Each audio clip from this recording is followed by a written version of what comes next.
Nasdaq futures have been pushing higher. If you look at a chart over the last 2 weeks, we've seen some pretty big moves in some pretty big weekly ranges, nearing all-time highs that were set back in September. Well, this week was a little different. We saw this week see a much narrower range, and actually we settled roughly unchanged, maybe a tad higher from the Friday before.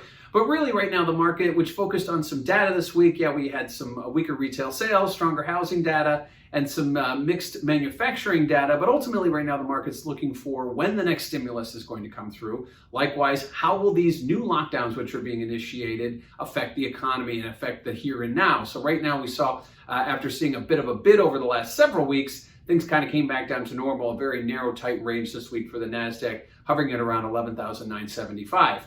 If you look at the VolQ, the NASDAQ Volatility Index, that actually has been coming down quite substantially. So we're nearing the levels we traded prior to the pandemic for the first time. So that will be a 20 level in the VolQ index.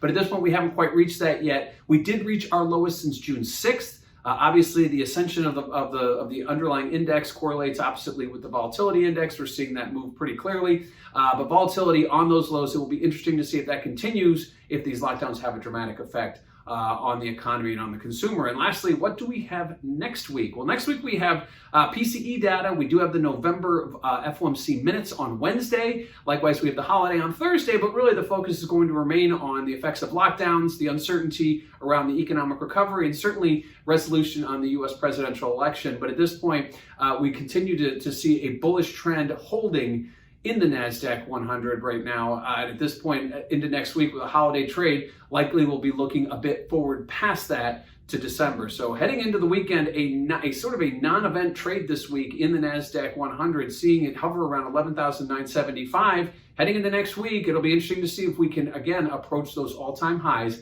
like we did earlier in the week.